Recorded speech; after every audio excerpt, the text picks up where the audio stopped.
Ouais. Social génocide. Ouais. Tout ça, ya.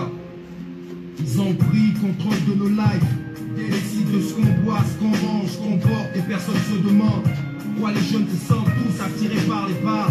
Pourquoi face aux politiques on se tient à l'écart? Les Français, les Libanais, devant nous tous debout. Pourtant le slogan Gabon d'abord, ça vient pas de nous. Conscience endormie comme un gars qui s'est saoulé la veille. Mon oncle Joseph n'en pouvait plus, il s'est coupé les veines. Des mères déçues dessus, des frères perdus. Des fois ça coupe le bangando et donne naissance au débrouillard.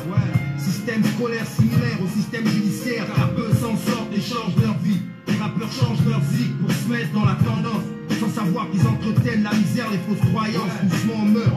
Les bourses scolaires apparaissent comme des leurs à mes yeux. Sylvain était en France, maintenant surveillant à Béziers. Les gars se plaignent, disent que je parle des mêmes choses dans mes textes. Il faut que je change, fasse un peu comme le reste. C'est difficile pour moi car quand j'essaie la tête chaude. En vérité manie, je peux pas parler d'autre chose. Tant que les mastiques y existent et que le peuple a faim, que le gouvernement rend incertain nos lendemains. Parler d'autre chose, pour moi ça devient impossible. Car on assiste ici au social, j'ai la cellule familiale éclate comme la guerre en Irak. Ça va sacrifier son fils pour avoir une villa. Les polygames d'aujourd'hui ne respectent plus les règles. Donc les femmes sont infidèles, ramènent en case le sida. Alors il y a plus en plus d'orphelins dans les rues d'Elbeck. Il paraît qu'en province c'est grave, la dignité c'est pas de genre. Les fonctionnaires travaillent peu mais veulent gagner beaucoup. Ça va de grève en grève sous le regard de l'État qui sont. Le bon meurt jeune quand je sors, ma mère a peur. Car ce pays est dominé par le Gabonais à part. Sous le regard impuissant du Gaboma à part entière. Et qu'il y ait inondation et pas de quoi becter. Conspiration politique, sociale saturation, polarisation limitée de la matiti population. Ici l'administration ne connaît pas l'éthique. Et dire même que les élections se transforment en guerre ethnique. Les gars se plaignent, disent que je parle des mêmes choses dans mes textes. Il faut que je change, fasse un peu comme le reste. C'est difficile pour moi car quand j'essaie la tête chaude. En vérité manie, je peux pas parler d'autre chose. Tant que les mastiques y existent et que le peuple a faim, que le gouvernement rend incertain nos lendemains. Parler d'autre chose, pour moi ça devient impossible. Car on assiste ici au social, j'ai de la tête la première destinée à penser. Ils m'ont envoyé pour changer, donc je suis né prématuré. Je rejette l'ignorance comme un philosophe grec.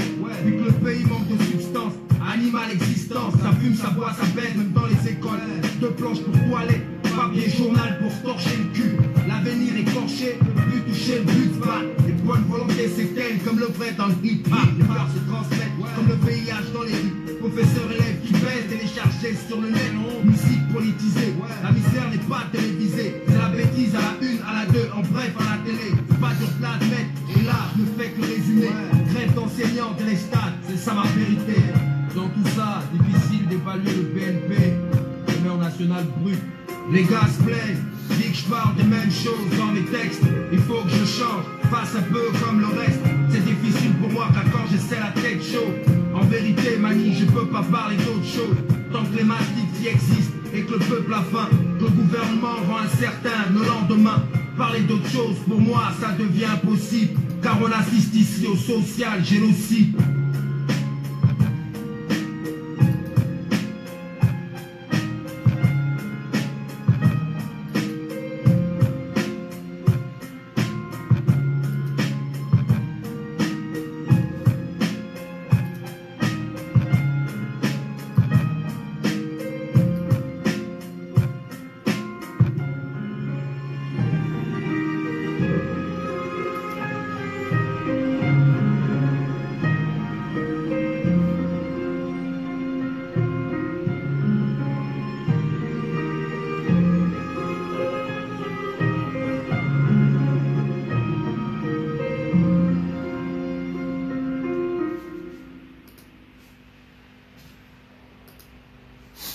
Bonjour à toutes, bonjour à tous.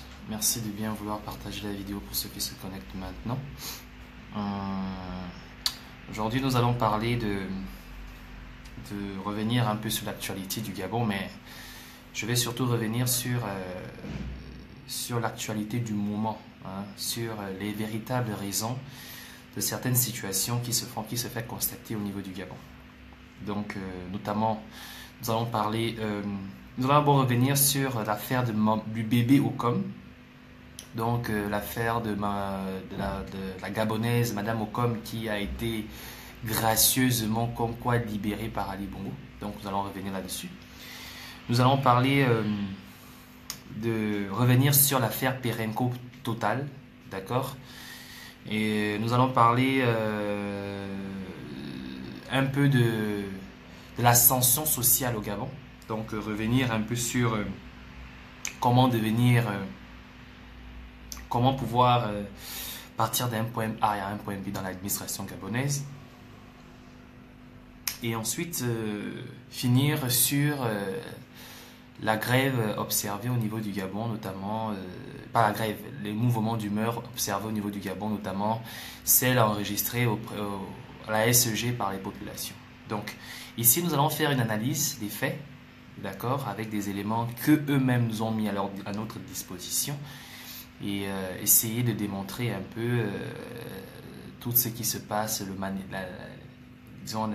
les manigances en réalité qui se font ici et là en réalité. Donc le véritable message, la vérité dans ce qui se passe au Gabon. Donc on va commencer par l'affaire de Madame Okom. Pourquoi est-ce que je fais allusion à cette affaire? Pourquoi dans ce live d'aujourd'hui, pourquoi il y a tellement de sujets qui semblent, en citant les thèmes, en donnant les termes du sujet, on a l'impression que les sujets n'ont rien à voir en fait. Ils ne sont pas reliés. Mais en fait, ils sont reliés. Parce que le titre du live, c'est comment Ali Bongo fait pour piller. Comment Ali Bongo pille le Gabon. Comment Ali Bongo vend le Gabon. Et comment Ali Bongo liquide le Gabon avant qu'il ne parte.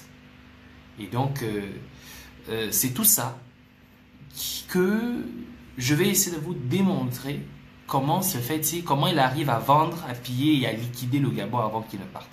Qu'est-ce qui lui permet de pouvoir faire tout ça?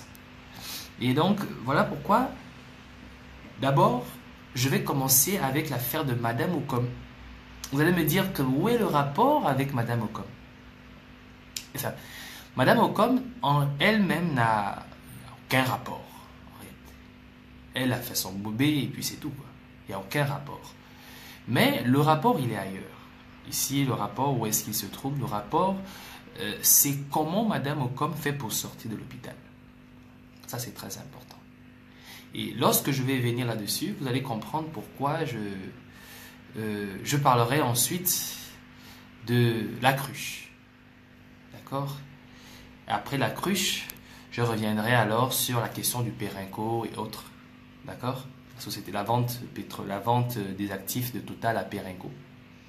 Ensuite, je tomberai sur le coût élevé de l'électricité au Gabon et le coût élevé du brut, donc l'essence au Gabon, pour tomber sur les conséquences qu'il y a auprès de la SEG, le mouvement d'humeur qui a été enregistré dernièrement, qui est en fait une manipulation encore de la part du pouvoir Bongo. Donc, tout d'abord, je vais Madame Okom, ouvrir la petite parenthèse de Madame Okom. Ici, c'est qu'est-ce que je cherche à démontrer ici? C'est que je vais vous dire qu'au Gabon, pour réussir, d'accord, pour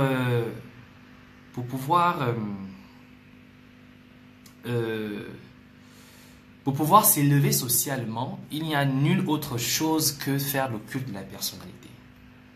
Faire le culte de la personnalité, c'est-à-dire, soit vous êtes un excellent menteur, un excellent voleur, en tout cas vous devriez excéder dans quelque chose d'illicite qui peut être profitable ou qui peut être au service de la famille Bongo. C'est-à-dire que si vous êtes un bon voleur, soyez le meilleur des voleurs. À ce moment, vous serez un élément essentiel dans la réussite ou encore dans votre élévation sociale dans la société gérée, dirigée par les Bongo. Si vous êtes un bon menteur, soyez le meilleur des menteurs. Alors, si vous êtes un bon lèche-cul, soyez le meilleur des lèche-cul. D'accord? Si vous êtes un partisan, soyez le meilleur des partisans. Il n'y a que cette façon qu'en réalité vous pouvez espérer avoir une véritable ascension sociale dans la société des Bongo. Alors, on va revenir sur l'affaire de Madame Ocom. Madame Ocom est cette Gabonaise qui, par un appel de détresse qui a été diffusé sur TV5 Monde, avait demandé de l'aide auprès des Gabonais pour pouvoir sortir d'une situation. Laquelle des situations? Pendant 5 mois, elle avait son enfant hospitalisé parce que ce dernier devait passer par une couveuse dans une clinique de la place, la clinique médicale Aborazam, c'est le nom de la clinique médicale. Et au bout de 5 mois, ne pouvant pas s'acquitter de la facture, d'accord, de ses frais d'hospitalisation, elle n'a pas eu autre choix que de demander de l'aide. Et ce message a été transmis à travers les réseaux sociaux grâce à cette interview, grâce à cet article ou encore à cette plateforme qui lui avait offert sur TV5 Monde. Une fois que l'information avait gagné les réseaux sociaux, le pouvoir n'a eu autre chose, le pouvoir entre griffes, je précise, entre griffes, n'a eu autre chose à faire que d'aller secourir cette dame, mais surtout en laissant ce qu'ils font de mieux, une marque politique, récupération politique. Mais manque de peau, qui réellement est allé secourir Madame Ocom? Et qui est-ce que Madame Ocom a remercié ou présenté ses remerciements de manière publique? On aurait même dit que Madame Ocom voyait désormais Ali Bongo comme son Dieu. Eh bien oui, Madame Ocom a remercié Ali Bongo. Et Madame Ocom a fait d'Ali Bongo son Dieu, bon, je peux le dire à ce moment. Et elle l'a fait pas parce que elle voulait le faire. Elle l'a fait parce que pour une mère qui n'a que seule envie de voir son enfant survivre, de sauver son enfant, de voir son enfant avoir une chance de vivre, elle sera prête à faire n'importe quoi. Mais ce qui est dommage dans l'action des PDGistes, ce qui est dommage dans l'action des émergents, c'est que comme toujours, ces derniers, lorsqu'ils engagent des actions, ils ne les font jamais pour les terminer.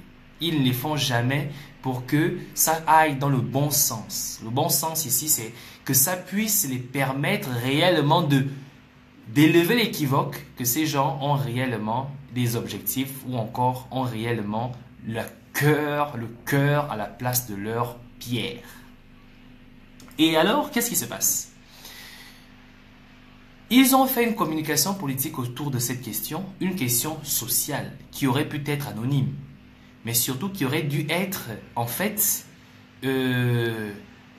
portée à la connaissance de tous. Excusez-moi un instant.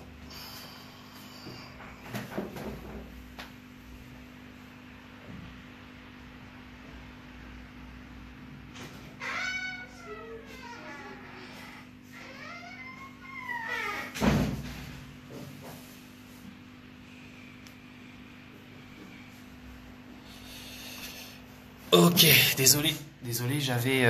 voilà.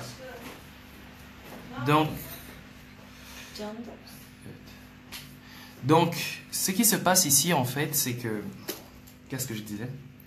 L'action qu'ils ont faite, qui aurait dû être une action sociale, a fini par être, en fait, une action politique.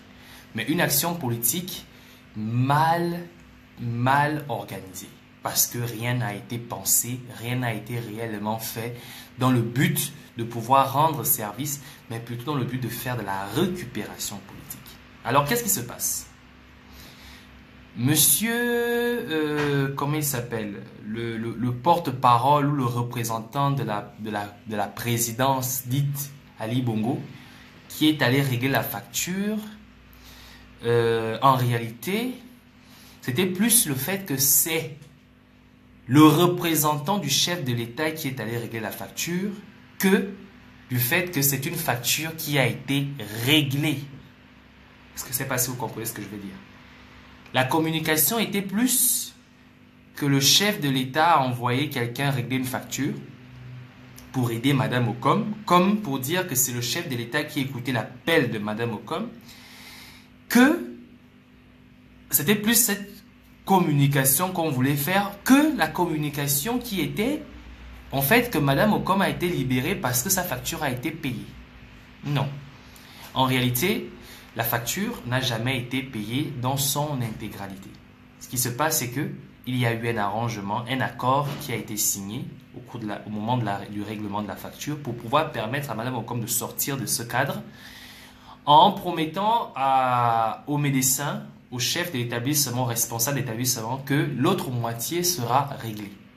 Alors, il a été versé 1 106 000 francs CFA sur les 2 373 000 francs qui devaient être versés. Il reste à payer 1 267 000 francs CFA. Cette facture aujourd'hui est rendue publique. Pourquoi? Je vais vous expliquer. Cette facture est rendue publique aujourd'hui parce que, comme toujours, dans la chose dans laquelle ils excèdent les bongos, c'est qu'ils n'honorent jamais leurs engagements. Maintenant, la question, c'est de savoir pourquoi ils n'honorent pas leurs engagements. Comment Ali Bongo est incapable de payer une facture de 2 373 000 francs? Il y a beaucoup de questions qui peuvent arriver. Si même Ali Bongo n'arrive pas à payer une facture d'hospitalisation de 2 373 000 francs, comment un Gabonais ordinaire arrivera à payer une facture aussi élevée? Quand on sait que les structures hospitalières dont ils se vantent tellement d'avoir construites au Gabon sont en fait des murs et des tôles, des plafonds, il n'y a pas le matériel adéquat dans ces structures, comment les Gabonais vont-ils faire pour pouvoir s'acquitter de leurs frais d'hospitalisation si déjà le président de la République lui-même n'arrive pas à payer une facture de 2 373 000 francs CFA? Tout d'abord, je vais rappeler encore à ceux qui se connectent à l'instant de bien vouloir partager la vidéo. Merci de bien vouloir partager la vidéo. La vidéo sera un peu longue parce qu'il y a une affaire de 3-4 sujets à débattre en même temps et ensuite le tout fera objet d'une synthèse. Donc, comment le chef de l'État fait pour demander aux populations de payer des factures de 2 373 000 lorsque lui-même il est incapable de les payer? Parce que si la communication qu'on a essayé de faire lorsque monsieur, j'ai oublié son nom, le monsieur qui est allé payer la facture là, au nom du président de la République, n'a pas pu payer la facture en intégralité. Nous savons déjà qu'Ali Bongo, c'est le chef des endettements, le maître des endettements, le dieu des endettements, reconnu dans le monde entier comme un homme qui passe son temps qu'à arnaquer, qu'à s'endetter, qu'à prendre des bons. Et alors, comment Ali Bongo veut que les Gabonais puissent payer des factures de 2 373 000 francs et que ces derniers, en réalité, lui-même, il est incapable de pouvoir s'acquitter d'une telle dette? Si le chef de l'État lui-même prend encore des bons, comment les Gabonais, eux, ils vont s'en sortir? Alors, cette question, d'accord, cette parenthèse, nous emmène à se poser encore d'autres questions. Notamment de savoir, est-ce que c'est vraiment Ali Bongo qui a envoyé, s'il vous plaît, rappelez-moi le nom du monsieur là, je n'arrive pas à retenir son nom. En toute façon, ça viendra son nom viendra. Edgar Yonke. Est-ce que c'est le chef de l'État qui a envoyé Edgar Yonke pour régler cette facture? Ou est-ce que c'est Edgar Yonke qui s'est senti obligé d'aller régler cette facture pour amputer la responsabilité du règlement à Ali Bongo, comme quoi c'est le président de la République qui a fait? Vous savez, la politique au Gabon aujourd'hui, c'est quoi? Aujourd'hui, toi-même, tu veux rendre service à un Gabonais, mais il faudrait que tu le fasses au nom du président de la République. C'est le président de la République qui doit gagner tous les honneurs. Encore qu'il faudrait que l'action que tu mènes soit bien faite. Parce que lorsque c'est une action comme celle dans laquelle je suis en train de débattre aujourd'hui, ça veut dire qu'en réalité, tu as amputé la responsabilité d'une œuvre de bienfaisance à un homme sans pour autant que cette œuvre aille dans le sens de la bienfaisance. Donc, sans pour autant que cette œuvre réellement puisse satisfaire la population. Tu as fait une communication mensongère, une publication une publicité qui ne sert à rien, mais si ce n'est que de permettre encore aux gens comme moi de prendre Ali Bongo et de le mettre sur le grill, sur la poêle. Alors, quel était l'objectif d'Edgar Yunke si réellement le chef de l'État n'était pas Ali Bongo, entre griffes, chef de l'État, entre griffes, n'était pas à l'origine de cette soi-disant action de bonne foi. En réalité, Edgar Yunke, comme tous les nouveaux PDGistes aujourd'hui, n'ont qu'un seul désir, celui-là de pouvoir essayer de faire croire au chef de l'État qu'ils sont avec lui. Chef de l'État, entre griffes, s'il vous plaît. Je remets toujours entre griffes. Donc, qu'ils sont avec lui et qu'il mène sa politique sur le terrain et surtout qui a comme objectif de pouvoir permettre de donner une certaine légitimité, une certaine popularité auprès des populations par Ali Bongo. Tout cela pour dire quoi? Tout cela pour dire qu'au Gabon, c'est comme ça qu'on fait pour s'élever socialement. Donc, c'est l'une des raisons, l'une des façons, l'une des manières pour s'élever socialement. Ensuite, maintenant, je vais tomber sur la cruche. Qui est la cruche en réalité? Qui est la cruche? Le nouveau directeur de cabinet d'Ali Bongo. Alors, la cruche c'était un agent de BGFI. Il travaillait dans une banque de la place. Et il a eu comme la très bonne idée de permettre à ce que cette entreprise fasse une audit auprès d'une entreprise chinoise à leur fournir un ordinateur. Les ordinateurs qui, semblerait-il, au niveau de cette entreprise, étaient des vétustes, qui avaient besoin d'un nouveau matériel, un matériel informatique, pour pouvoir optimiser, soi-disant, les rendements auprès de cette institution bancaire. La différence, c'est que la cruche, lorsqu'il a fait son audit, il s'est arrangé avec les entreprises chinoises en question à ajouter un petit plus dans ces ordinateurs qui étaient en fait des logiciels qui permettaient de scruter et de récupérer les données auprès de ces ordinateurs de tout ce qui était comme transactions, entrées financières et tout, au niveau de la banque. Et toutes ces données secrètement collectées lui seraient en fait disponibles à lui, parce que c'est lui qui connaissait que le système était installé, sans pour autant que les agents de cette institution bancaire ne soient au courant. Donc, il avait dans ses mains le rapport détaillé, sans pour autant que la banque ne soit alertée, ne soit au courant de ce qui se passait dans la banque. Donc, de quoi pouvoir aller justifier ses services auprès de Ali Bongo. En d'autres termes, la cruche a apporté à Ali Bongo un écran lui permettant de pouvoir contrôler, voir, observer toute transaction qui pouvait se faire auprès de cette institution bancaire.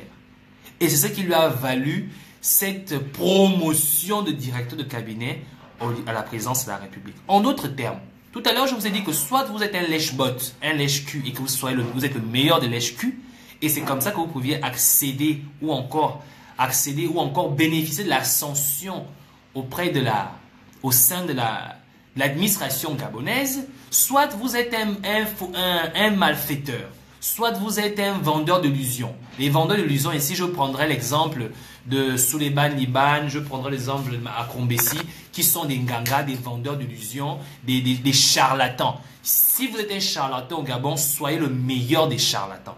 Si vous êtes un vendeur d'illusions au Gabon, soyez le meilleur des vendeurs d'illusions. Si vous êtes un voleur au Gabon, soyez le meilleur des voleurs au Gabon.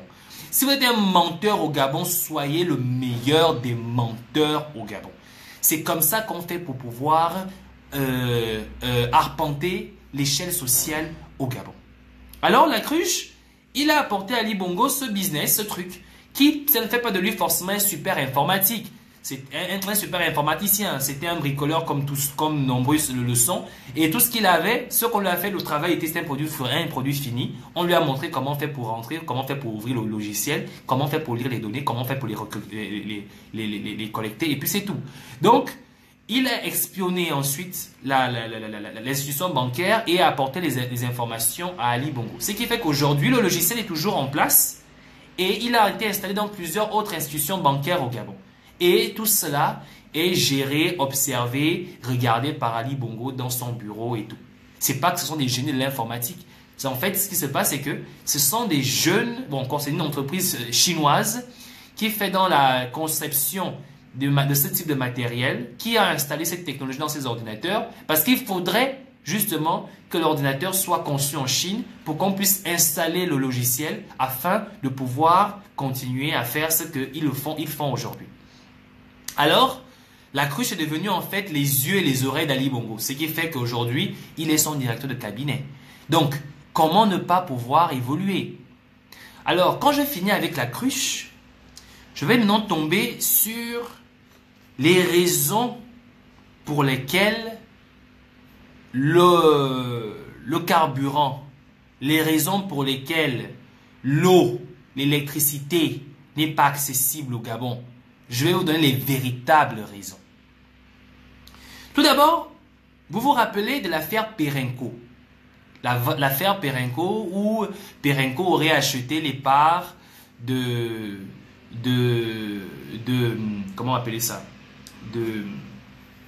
Les parts de Total. Mais avant d'arriver à l'affaire Perenco, j'espère qu'elle est disponible. Je vais vous faire suivre. On va d'abord commencer par la question de l'eau. D'accord? Je vais essayer. J'espère qu'elle est disponible. Vous avez suivi l'entretien. La déclaration du responsable de la SEG au Gabon, qui visiblement avait peur de dire les choses comme elles sont, mais se cachait derrière cette connotation qui en fait n'avait que pour objectif de ne pas dire aux Gabonais clairement le problème. Donc je vais essayer de revenir en espérant que ça va s'ouvrir, hein, parce que j'ai souvent ce problème depuis un moment. J'ai du mal à ouvrir les vidéos. Voilà.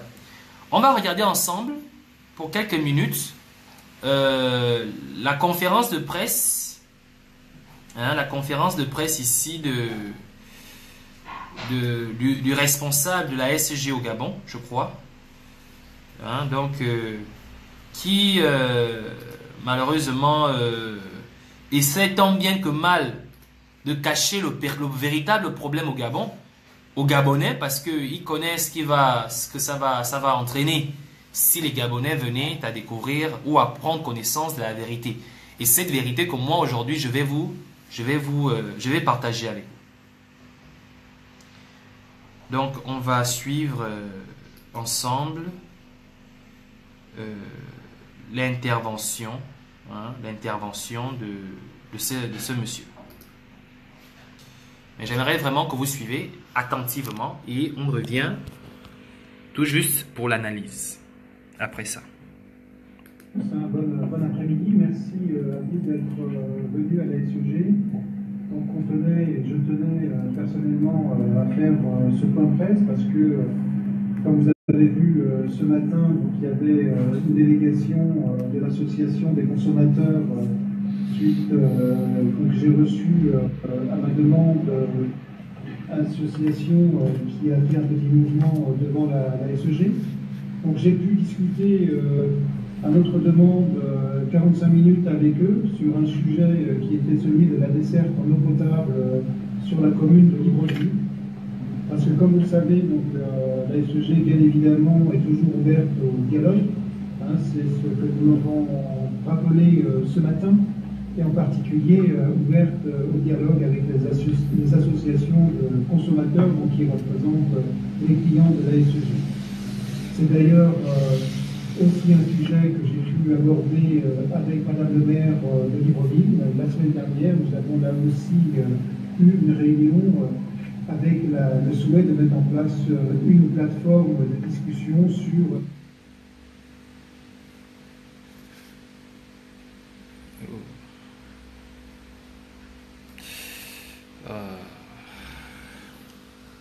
Malheureusement, la vidéo toujours n'est pas disponible. Je ne sais pas à quoi cela est dû, mais je vais bien vérifier ces choses-là.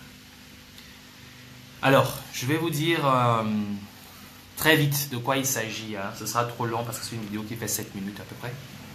Ici, le responsable de la SG, qu'est-ce qu'il dit? Il dit que il est conscient des différentes pénuries d'eau constatées à travers Libreville. Et il donne les raisons. Il dit que l'offre à la demande n'est pas équitable. Ça veut dire quoi? Ça veut dire que la demande en eau potable au Gabon est très élevée. Malheureusement, l'offre ne peut pas satisfaire la demande. Pour quelles raisons? Il les donne.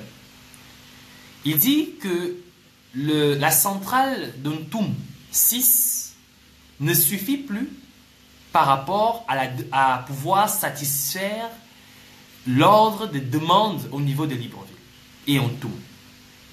Ce qui explique le fait que dans certaines régions de Libreville, on ne puisse plus avoir accès à l'eau potable.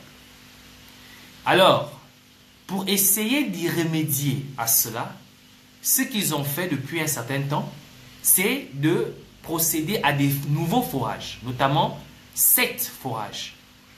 Mais ces 7 forages, quand on parle de forage ici, il s'agit en fait des sources d'eau qui ne sont pas illimitées. Elles sont limitées à des périodes bien précises. Pendant la saison des pluies, les forages peuvent fournir en eau. Mais pendant la saison sèche, les forages ne peuvent pas fournir en eau. Ce qui fait que la demande étant toujours élevée, cette solution de sauvetage ne sied pas pour pouvoir garantir aux Gabonais une véritable accession à l'eau potable. Alors, qu'est-ce qu'il faut faire pour pouvoir y remédier? Voilà ce qu'il dit.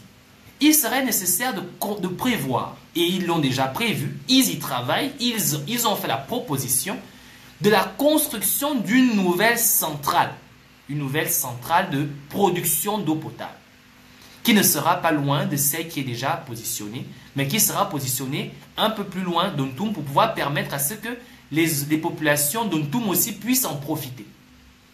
Mais ce que vous devriez comprendre dans le langage de ce monsieur, c'est que dans les conventions signées entre la SEG et le Gabon, tout comme les conventions signées entre les entreprises pétrolières et le Gabon, pour les entreprises pétrolières, il y a ce qu'on appelle les cost oil et les profit oil.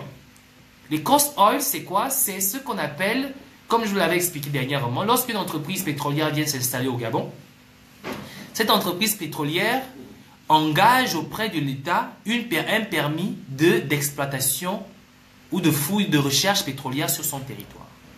Ce contrat est validé par ce qu'on appelle d'abord un chèque qui est en fait une forme d'autorisation, un paiement en avance d'autorisation de permis qui est de l'argent qui est déversé, non pas au trésor public, mais déversé entre le directeur qui se partage entre le président de la République, le Premier ministre parfois, et le directeur de la société des hydrocarbures. Maintenant, ce qui se passe, c'est que lorsque le pays ou l'entreprise a déjà signé ce document, l'entreprise a le droit de forer, de faire des recherches pétrolières sur le territoire gabonais. Mais tous les travaux qui seront faits à ce moment, ces travaux ne pourront pas, je dis bien, ces travaux seront endossés seulement par l'entreprise. Qu'elle trouve du pétrole ou qu'elle ne trouve pas du pétrole, l'entreprise continuera à forer et les investissements qu'il fera lui seront tout simplement endossés juste à elle-même. Lorsque l'entreprise trouve du pétrole, à ce moment, elle signe un contrat, ce qu'on a appelé le CEPP, donc contrat d'exploitation et le permis d'exploitation en fait. Donc, dès que le permis d'exploitation est signé, à ce moment, il y a une convention qui se met en place entre l'entreprise pétrolière et l'État gabonais.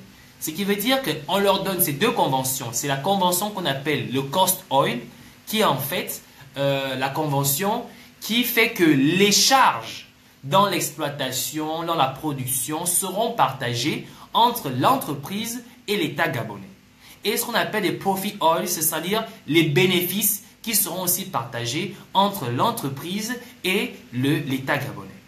La même chose se produit aussi, se passe aussi auprès de la SEG, au sein de la SEG. Qu'est-ce qui se passe? La SEG est une société privée qui est en partenariat avec l'État gabonais. Ça veut dire quoi? Ça veut dire que les profits de la SEG sont repartis entre l'entreprise et l'État gabonais. Et aussi les charges sont reparties entre l'entreprise et l'État gabonais. la demande en eau potable dans Libreville est tellement élevée que l'entreprise a la solution qui permettra à pouvoir y remédier. Mais l'entreprise, étant donné qu'elle a un contrat signé avec l'État gabonais, elle voudrait que l'État gabonais honore sa part de marché. Parce que de la même manière où on partage les bénéfices, c'est de la même manière aussi où on partage les dépenses. Maintenant, qu'est-ce qui se passe? Pour pouvoir y remédier ou pour pouvoir permettre aux Gabonais au moins de boire une goutte d'eau, l'entreprise, par rapport aux moyens qu'elle a, peut s'engager à faire des forages. Mais des forages ne coûtent pas grand-chose, certes, mais ils peuvent dépanner les Gabonais à une période bien déterminée. Parce que lorsque la saison sèche arrive, les pluies tarissent, et ce qui fait en sorte, quand les pluies tarissent, ce qui fait en sorte que à cette période, l'accès à l'eau potable devient de plus en plus difficile. Alors que la solution proposée par l'entreprise, qui serait la construction d'une nouvelle centrale pour pouvoir permettre d'équiper, de fournir Libreville en eau potable, cette entreprise attend que l'État gabonais, comme elle partage les bénéfices, puisse aussi s'engager dans les frais pour la construction de cette entreprise, de cette usine, de cette centrale.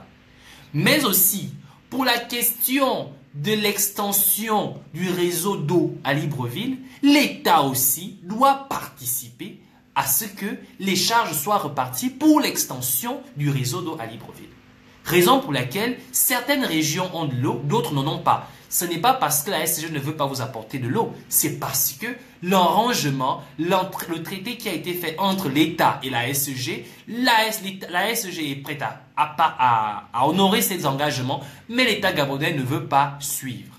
C'est la raison pour laquelle, eux, avec les moyens qu'ils ont et les installations qui sont à leur disposition, ils ne peuvent que faire ce qu'il est possible par rapport à leurs moyens et ce qui est disponible actuellement dans leur politique.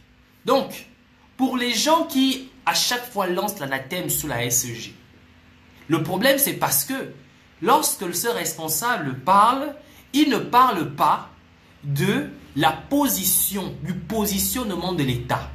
Il ne parle pas de ce que l'État ne fait pas. Il ne parle pas des engagements de l'État qui ne sont pas respectés. Pourquoi? Parce qu'il n'est pas dans une très bonne posture. Il est dans la posture où, de l'autre côté, on est en train de le poignarder. Qu'est-ce qui se passe en réalité? La SEG, l'État gabonais, fait tout à mettre la pression sur la SEG simplement parce que Ali Bongo, qui est grand partenaire de la multinationale Olam, veut racheter les parts, veut racheter la SEG. Donc, Ali Bongo veut emmener la SEG à dégager, partir pour que la SEG soit rachetée par Olam. C'est ça le plan. Par conséquent, ils ont arrangé, ils ont motivé les jeunes à aller manifester devant l'entreprise, soi-disant que ce sont comment vous appelez ça? C'est une délégation des consommateurs gabonais qui viennent revendiquer des meilleures conditions de traitement par l'entreprise. En fait, c'est pour mettre la pression à la SEG afin que la SEG finisse par céder et que Olam, qui en fait appartient ou du moins fait désormais partie de la Delta Synergie, puisse récupérer la SEG. Mais ce qui est assez important dans cette histoire, c'est quoi? C'est que la SEG et l'État gabonais n'ont pas un mauvais contrat. Ils ont un parfait accord. On dit quoi? Un accord ou un accord? Un accord. Un parfait accord. Ce qui est embêtant, c'est que si la SEG, l'État gabonais respectait ses engagements, les Gabonais n'auront pas un problème d'approvisionnement en eau. Le problème, c'est que l'État gabonais n'a pas une politique de long terme.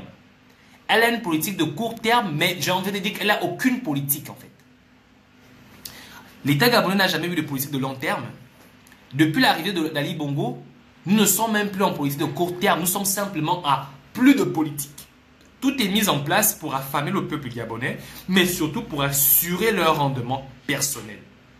Maintenant, ce qu'il faut revenir, ce qu'il faudrait retenir ici, c'est quoi? C'est que le chef d'entreprise ou encore le responsable de Veolia au Gabon ne peut pas se prononcer comme je me prononce aujourd'hui sur le problème. Et la manipulation qui est faite par des Gabonais qui, au lieu de se concentrer à manipuler, à manifester pour le départ d'Ali Bongo ou pour d'autres problèmes, est faite à dessein pour que la population, au lieu qu'elle soit concentrée sur ce qui est nécessaire, se hue sur cette histoire, sur cette entreprise, parce que c'est à elle qu'on va toujours amputer la responsabilité. Mais ce qu'on oublie, c'est que c'est 50-50. L'État gabonais est responsable, la société est responsable. Le chef d'entreprise vous donne la solution parce que c'est le spécialiste. L'État tout ce qu'elle doit faire, c'est appliquer parce que c'est un partenaire. Alors, donc, si vous n'avez pas l'eau à Libreville, ce n'est pas la faute de la SEG. Si vous pouvez encore boire de l'eau au Gabon, c'est parce que la SEG, par les moyens qui sont à sa disposition, fait des forages autour de certains sites à Libreville qui en fait ne sont pas des forages qui peuvent produire ou fournir de l'eau à tout temps à Libreville. Quand vous allez rentrer en saison sèche, ces puits, ces forages ne pourront plus produire en eau et vous allez être en carence d'eau. La solution, c'est de construire une centrale d'eau, une nouvelle centrale d'eau qui pourra vous permettre à vous équiper en eau potable. Je vais plus loin parce que le spécialiste rappelle même ceci. Le site choisi sera celui-là qui sera directement en connexion avec l'Okomo. Parce que l'Okomo, il le dit, que ce soit en saison sèche ou en saison de pluie, on n'aura jamais une pénurie en eau potable. Alors, ceux-là qui vont manifester, parce que je sais que ce n'est pas des Gabonais qui sont allés manifester, ceux-là qui sont instrumentalisés pour mettre la pression à la SEG parce que Olam veut racheter la SEG, ça ne sert à rien. Il va falloir qu'aujourd'hui vous compreniez qu'il y a des gens comme nous qui viendront toujours dire la vérité aux Gabonais. Donc ça c'est déjà pour ça. Donc je suis parti de Madame Ocom, je suis tombé sur la cruche, je viens de terminer avec la SEG. Maintenant, je vais encore évoquer un autre problème. Il est observé depuis un certain temps que les factures d'électricité ont augmenté. Ce que j'aimerais vous dire, c'est que quand vous parlez d'augmentation des prix de services au Gabon, que ce soit les prix pour des alimentations, que ce soit les prix d'eau, les prix des factures d'électricité et d'eau, aucun prix n'est fixé sans que l'État gabonais ne soit au courant ou n'ait donné son aval. Que ce soit les prix de l'alimentation. L'alimentation ici appartient à qui? C'est la Détas Énergie, c'est Sekagadis, ça appartient à la famille Bongo. En quelque sorte, les Gabonais, vous êtes un marché acquis par la famille Bongo. Vous consommez les produits des Bongo. Ceux qui vous parlent souvent des produits français qu'on va boycotter, en réalité, vous ne boycottez pas les produits français, vous boycottez Bongo. Les produits français, les investissements de la France au niveau du Gabon sont loin d'être ce que Total produit. Voilà. Maintenant l'autre qui arrive déjà. Ok. Quelqu'un viendra vous donner encore plus d'informations sur ce que je suis en train de dire. Je vais prendre Stéphane qui fait une demande de participation. Voilà.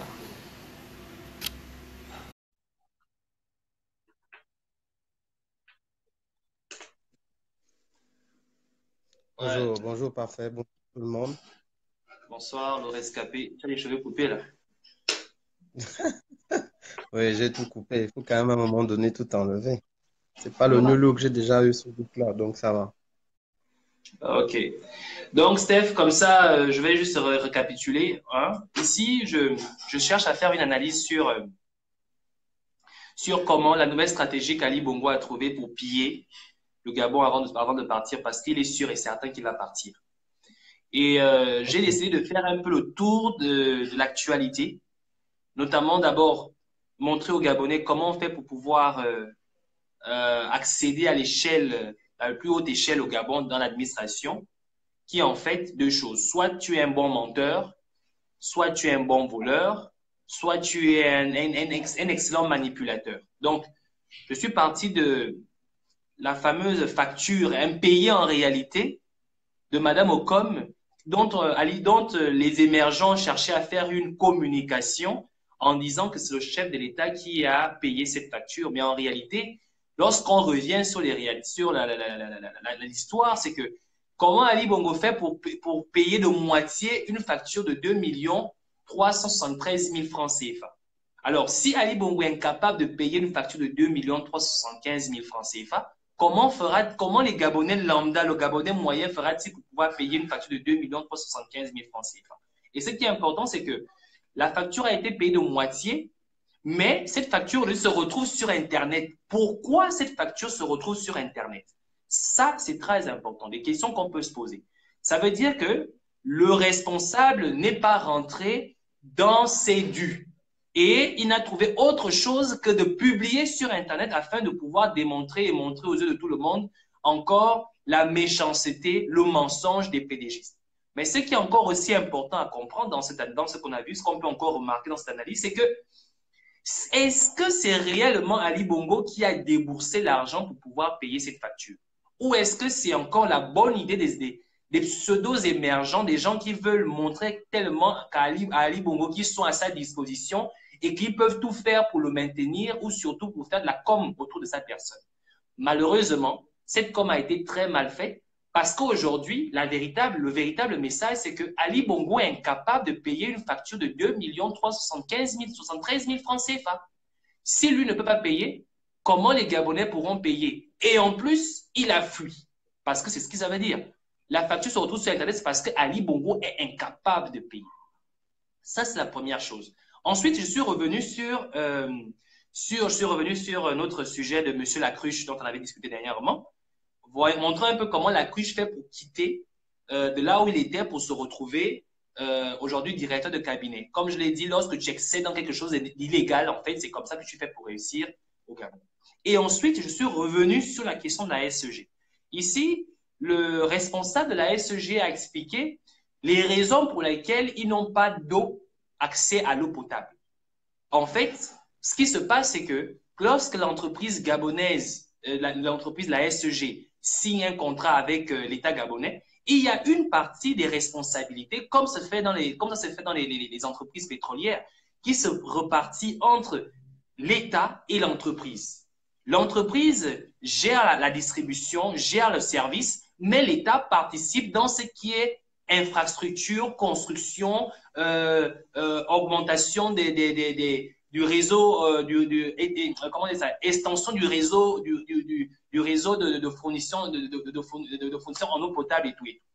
Mais ce qui se passe, c'est qu'aujourd'hui, lorsque les populations se usent sur la SEG dans leur incapacité à pouvoir fournir en eau potable, ce que on ne dit pas aux Gabonais, c'est que l'État ne contribue pas dans les projets d'extension du réseau d'eau potable au Gabon. Notamment aussi, l'État ne contribue pas dans le projet qui est une solution pour pouvoir permettre à ce que cette demande qui, jour après jour, augmente à Libreville en eau potable, puisse être satisfaite. Le responsable a dit qu'il serait évidemment mieux de construire une nouvelle centrale au niveau de Ntoumou, au niveau qui sera directement relié à l'Ogoué, pour pouvoir fournir en eau en termes de saison, en période de saison sèche, en période de saison de pluie, parce qu'à ce niveau-là, l'eau ne tarit pas. Mais l'État n'ayant pas réagi jusque-là, ce qu'ils ont trouvé comme solution, c'est de pouvoir faire des forages. Mais les forages ont un problème. En période de pluie, les forages sont accessibles en eau potable. En période de saison sèche, les forages ne sont plus accessibles en eau potable. Ce qui fait qu'il y a une pénurie d'eau de manière périodique au Gabon. Mais ce qui ne dit pas, c'est que l'État gabonais n'assume pas ses responsabilités en tant que partenaire auprès de la SEG.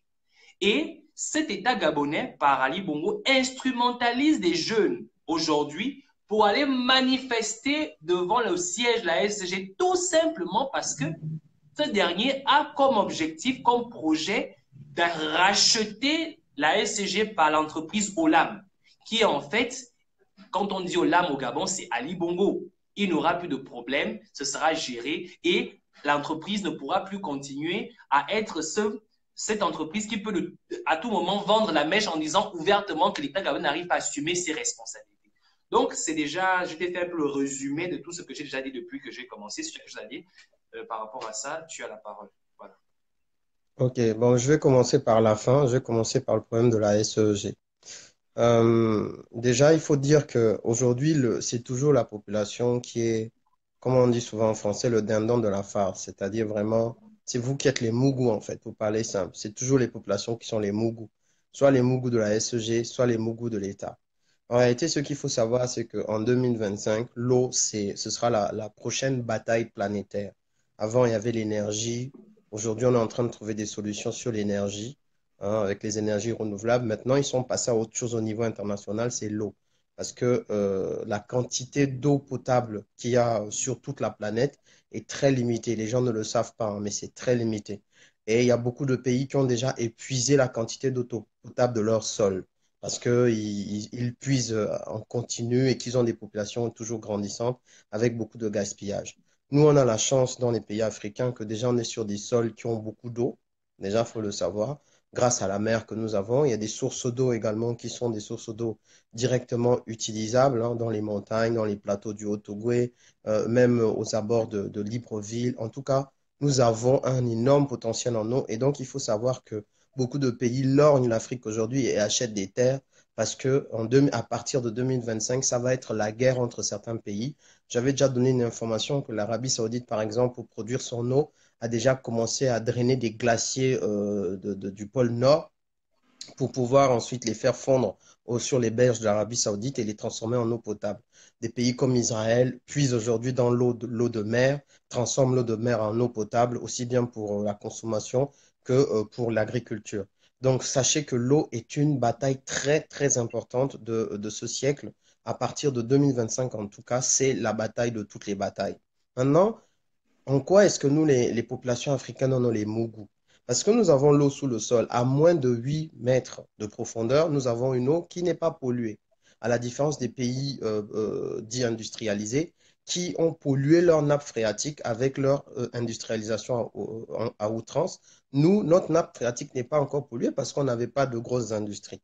Ce qui veut dire que quand vous creusez à 8 mètres de profondeur, même parfois à 10 mètres, 15 mètres. Vous n'avez pas besoin d'aller loin.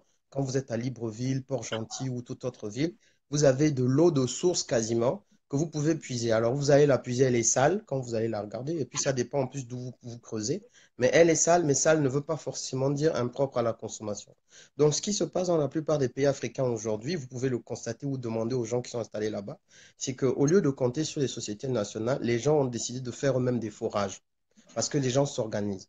Et ils font les fameux forages dont parle la SEG là. Moi, je n'ai même pas envie que les gens attendent que la SEG fasse des forages. Comment une société française va venir gérer l'approvisionnement en eau dans un pays comme le Gabon, sachant qu'en France, ils doivent justement se préparer à cette bataille de l'eau. Ça veut clairement dire qu'ils ne vont pas gérer la chose de manière normale, de manière claire. Donc, c'est aux populations de s'organiser. Un forage, ça va coûter cher, c'est vrai. Donc, en moyenne, on va dire que le forage au Gabon, où il y a beaucoup d'inflation, un bon forage sera autour de 7 millions. Quand je dis 7 millions, ça veut dire vous allez creuser avec les machines qui vont bien, vous allez pomper l'eau, donc avec souvent un groupe électrogène. Ensuite, vous allez filtrer. Donc, vous allez remonter d'abord dans une cuve, ensuite, vous allez filtrer. Mais 500 litres de cuve d'eau forée, par exemple, dans un quartier, sachez-le, ça peut alimenter une zone très, très grande. Ça peut même parfois alimenter une très grande zone des immeubles entiers de consommation d'eau de manière quasi illimitée. Bon, alors, il ne faut pas non plus gaspiller, mais le but, c'est de dire qu'aujourd'hui, les populations et les citoyens doivent s'associer. Un forage ne doit pas être fait par un individu tout seul. Si vous êtes 100 personnes dans une zone et que vous avez besoin d'eau, vous vous associez. Chacun donne 100 000, 100 000, 100 000. Hein, 100 fois 100, imaginez ce que ça donne en millions. Et vous pouvez tout de suite déjà faire des forages, pas un seul, plusieurs forages. Et comme vous avez déjà la connexion en eau qui est faite, parce que vous avez déjà les robinets, vous avez déjà les tuyaux, vous avez déjà les compteurs, mais c'est facile. Vous avez le groupe, vous filtrez votre eau. Il y a déjà des sociétés qui sont spécialistes. Filtrer l'eau, ce n'est pas la fin du monde. Filtrer l'eau, c'est pas compliqué, c'est simple. Et vous branchez, il faut juste élever quand la cuve à eau. Il faut juste qu'elle soit en hauteur pour qu'il y ait la pression qui permet de descendre vers les maisons ou vers les habitations, mais c'est tout. Et c'est ce qui est fait partout, hein. Vous allez au Nigeria, vous allez voir, il y a des gens qui ont leur propre forage dans la plupart des villes. Et dans d'autres pays limitrophes du Gabon, les gens le font déjà. Mais nous, on va encore aller quémander à la SEG le droit d'utiliser une eau qui a moins de 8 mètres sous nos pieds, parfois même à 5 mètres. Donc voilà, moi je pense qu'au lieu d'être que dans la revendication instrumentalisée, justement parce qu'on veut confier cette richesse, c'est de l'or là maintenant, l'eau. L'eau, ça va devenir l'or des années futures. On va encore aller confier ça à une holding comme Delta Synergie, alors que les populations peuvent s'organiser. C'est un droit. L'accès à l'eau potable est un droit universel, c'est un droit de base. Vous n'avez pas à attendre qui que ce soit pour faire ça. Ça, c'est la première information que je voulais donner là-dessus.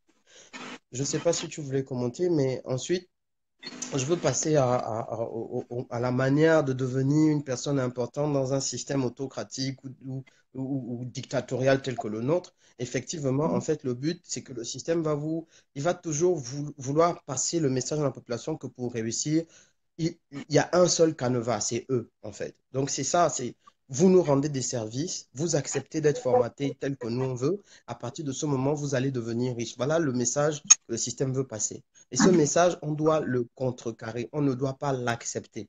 Parce qu'il est hors de question que dans un pays, alors que l'État est juste là pour structurer les choses, pour bien arranger les choses, pour mettre en place des lois, pour les faire respecter, que ce soit cet État qui va décider du jour au lendemain arbitrairement si un chien doit devenir roi ou si un roi doit devenir chien. Ça n'a aucun sens. On peut vivre sans un État. L'État est là pour aider. Si l'État maintenant va être celui qui va prendre en otage les destins des gens, c'est que cet État est défaillant. Et comment on fait pour réussir dans ce type de système? On fait comme tous les autres ont fait, c'est l'entrepreneuriat, c'est l'autonomie. Il faut devenir autonome. Si vous remarquez bien, l'État fait tout. Quand je dis l'État, c'est ceux qui le prennent en otage, parce que l'État lui-même, c'est rien. L'État, c'est des gens qui travaillent juste pour la nation. C'est un organe de la nation, c'est rien d'autre. Mais cet organe est pris en otage par des gens. Donc ces gens-là, qu'est-ce qu'ils vont toujours faire? Vous allez le remarquer. Ils vont toujours vous transformer en mendiant. Les artistes sont des mendiants. Celui qui veut faire carrière va devenir un mendiant. Alors que c'est des choses normales. Donc, à partir de ce moment, ce qu'il faut comprendre, et ce qu'ont fait d'autres pays qui sont aujourd'hui des pays qui se développent, c'est que les gens ont décidé de réussir par eux-mêmes. Il y aura toujours une demande. Si vous avez toujours une demande en matière de consommation de quelque chose, c'est que vous pouvez vous transformer en celui qui va satisfaire cette demande. L'agriculture, ça va être, oui, comme dit JDKL le Jedi, ça va être par exemple la construction, ça va être, voilà. Donc, utilisez vos talents et vos potentiels pour gratter de l'autonomie et il y aura toujours un espace. Même si l'État verrouille certaines choses, il ne peut pas tout verrouiller. Dans d'autres pays, ils ont essayé, mais vous verrez, au Gabon, aujourd'hui, il y a des investisseurs privés, il y a des personnes qui réussissent dans le privé sans faire de bruit. Dans l'agriculture, il y en a qui s'engagent de plus en plus sans faire de bruit. Il ne faut pas toujours vouloir être vu dès le début. Non, il faut appliquer la méthode simple de l'argent qui n'aime pas le bruit. Si vous voulez vous engager, arrêtez de faire le bruit. Vous n'avez même pas besoin de faire une entreprise qui est reconnue par l'État. Hein, vous allez déposer des statuts, des machins. Laissez tout ça là au début. Faites votre chose. Si vous voulez vendre le manioc, produire le manioc, vous faites. Vous voulez transformer les produits agricoles en des produits de consommation directe, vous faites. Vous faites d'abord au niveau microéconomique. La microéconomie en Afrique, ça échappe au régime en place. À partir de là, quand vous faites votre main, vous pouvez même le faire à l'étranger, dans un autre pays et revenir chez vous. C'est le modèle qu'ont utilisé beaucoup de personnes qui ont réussi. Vous y arrivez. Et au bout d'un moment, l'État ou ceux qui le prennent en otage seront obligés de composer avec vous. Ils sont obligés parce que vous offrez quelque chose dont les consommateurs ont besoin. Voilà, ça c'est ce que je voulais aussi rajouter. Maintenant, pour finir sur l'histoire de cette maman qui va récupérer son enfant, soi-disant payé aux frais du régime, déjà vous voyez, il y a toujours cette histoire de mendicité. Hein, on mendie même pour la chose la plus simple. La chose la plus simple, vous faites un enfant, normalement cet enfant déjà appartient à la société, appartient à la nation. Il doit être protégé en tant que tel. Il ne peut pas être pris en otage sous prétexte que vous n'avez pas réglé des frais. C'est pour ça qu'une sécurité sociale existe dans d'autres pays. C'est même pas la France, il y a la Norvège et autres, ils ont des super modèles de sécurité sociale. Même en Libye, il y en avait un. Parce qu'on se dit que la nation et l'État sont là pour permettre à chacun, à tout un chacun, et de s'inscrire dans la nation, d'être protégé, d'évoluer correctement, parce que c'est une ressource vive. Mais là, un enfant arrive déjà, il est otage. Il est otage à cause de l'argent, alors que l'État a de l'argent qu'il doit redistribuer aux gens. Donc, à partir de ce moment-là, il y a un gros souci.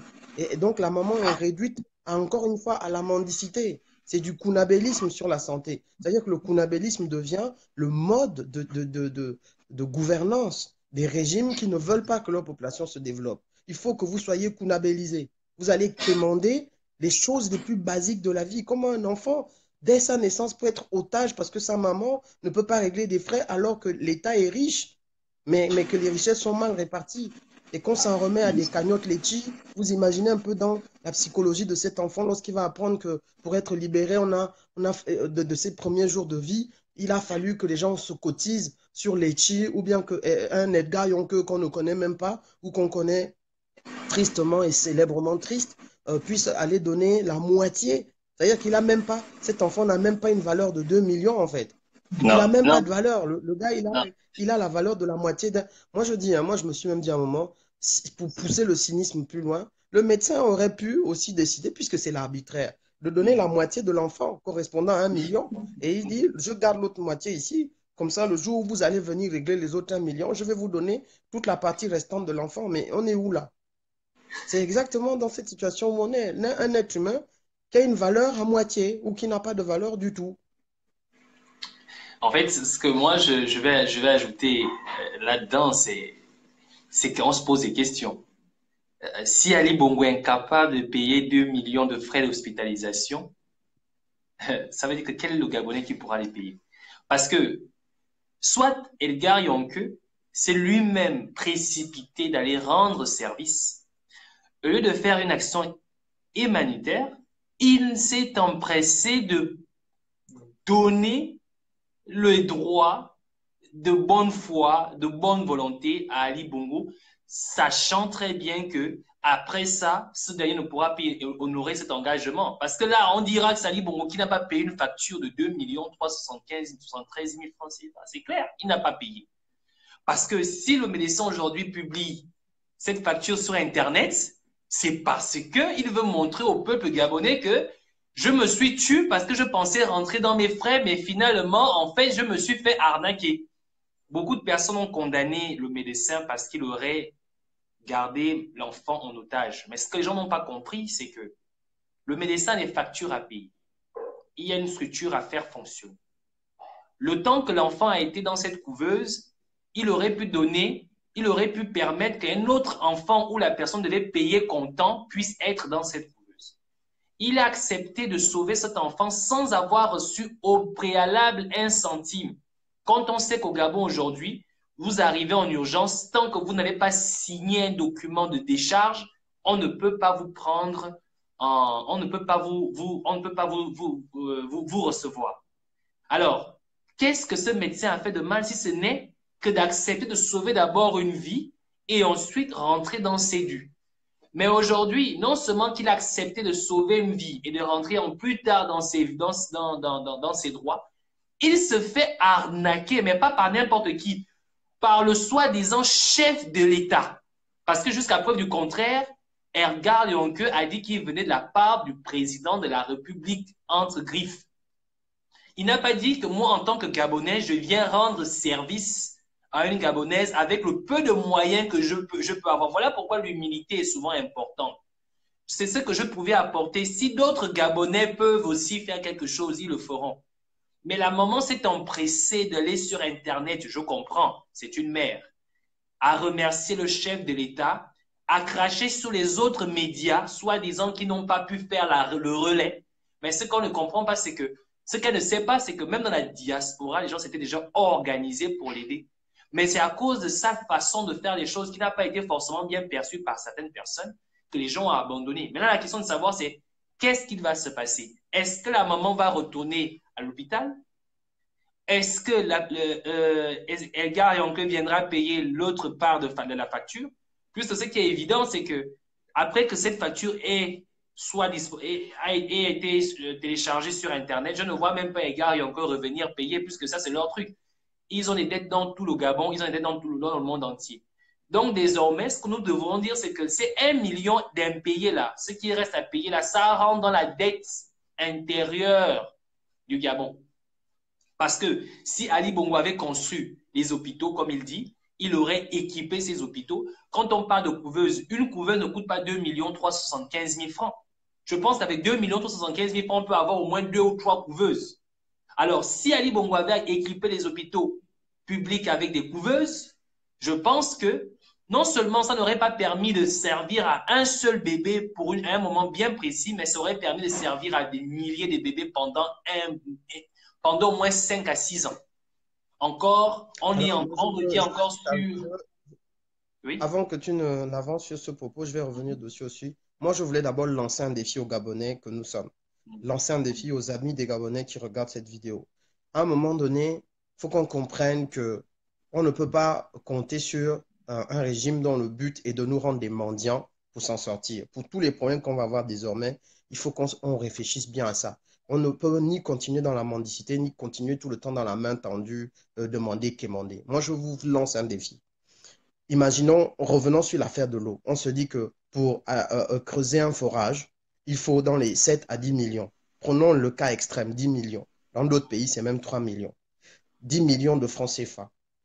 Imaginons qu'on a 10 personnes et qu'on se lance sur une entreprise où chacun d'entre nous va donner 150 euros par mois, c'est-à-dire 100 000. 10 personnes qui donnent 100 000 par mois, ça nous donne 1 million par mois. Et en 10 mois, on arrive à équiper un quartier de Libreville en un forage peut-être de 500 litres ou plus. Moi, je pense qu'il faut qu'on apprenne désormais à créer l'esprit de collectivité. Comme la collectivité n'est plus gérée, ne veut pas être gérée par l'État, parce que l'État a besoin que nous soyons individualistes pour nous dominer chacun d'entre nous, parce que ça fait du diviser pour régner. Nous, pour combattre la dictature, nous devons créer un esprit inverse. C'est désormais de dire, au lieu que chacun d'entre nous envoie les 2000 euros à sa famille tous les 2 ou 3 mois par Western Union, qui ne produisent souvent absolument rien du tout, on va se mettre ensemble, nous qui avons peut-être un peu plus de pouvoir d'achat ici, parce qu'il y a la crise au Gabon, et nous qui avons cette vision de la nation, on se dit qu'on va faire un projet. Je vous lance un défi. Si vous êtes partant pour ce projet, vous venez me voir inbox, vous venez voir Parfait Inbox, on s'organise. C'est pas dire que non, c'est un tel qui va avoir l'argent, c'est un tel qui... Non, on fait ça ensemble.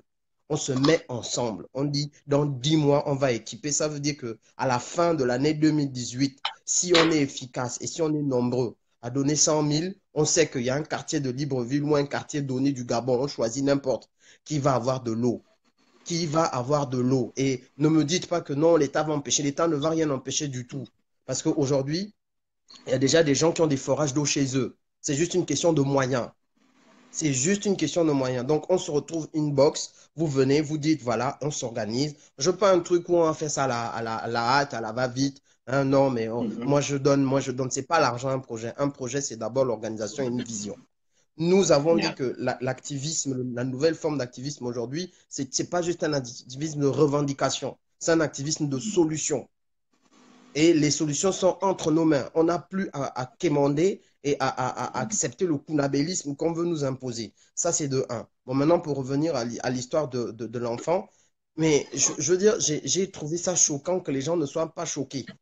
C'est-à-dire c'est terrible. Vous vous rendez compte quand même qu'on est dans le cas de la base de la vie. Je ne sais même pas comment dire.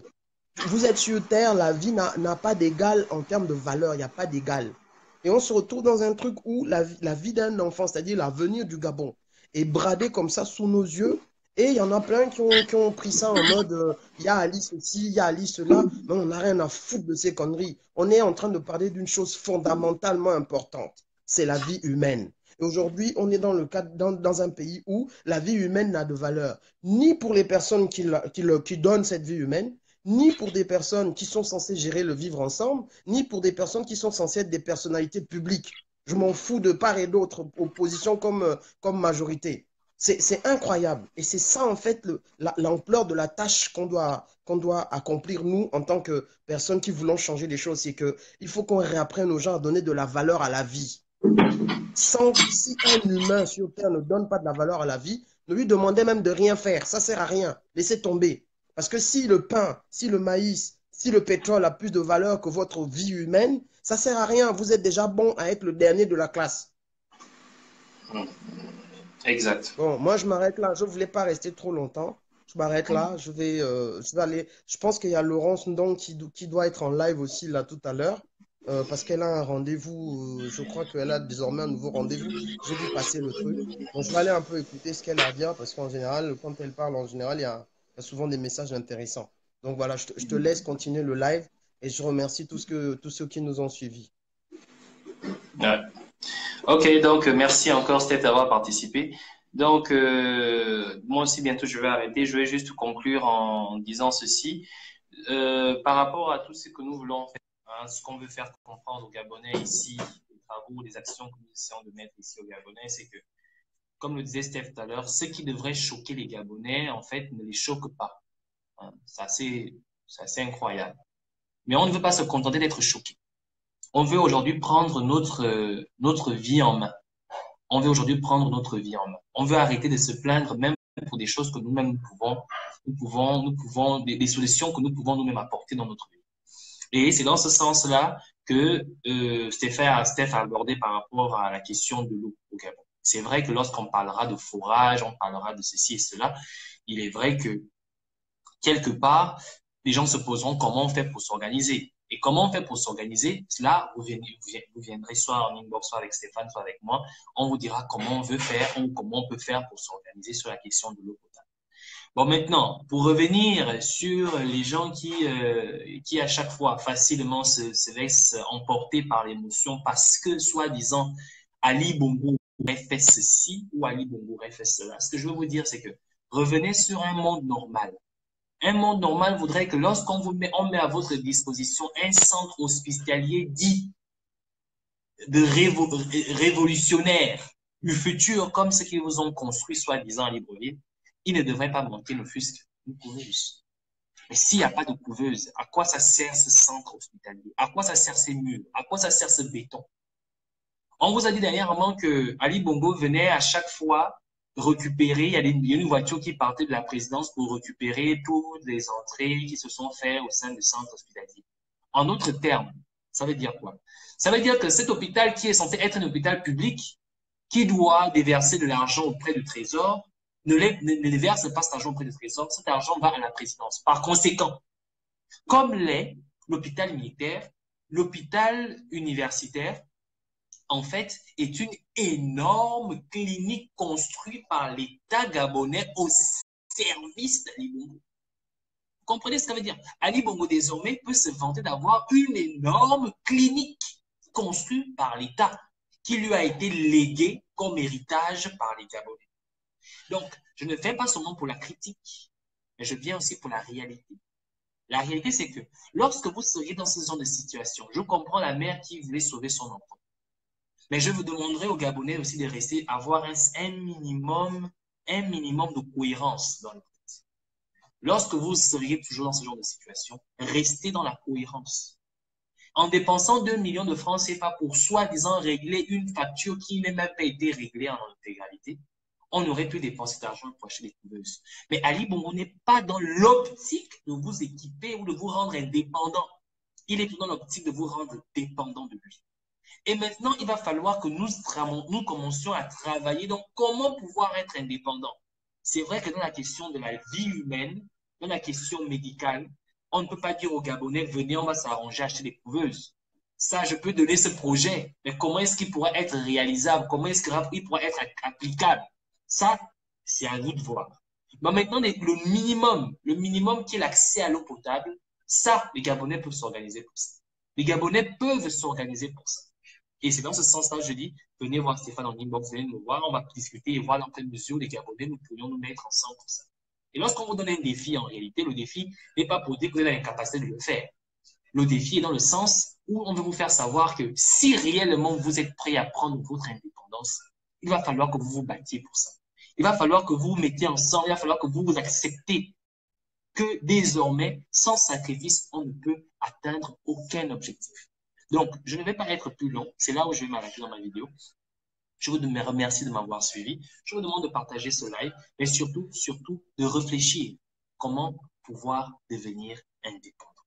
Merci de m'avoir suivi. Bonne soirée et ciao.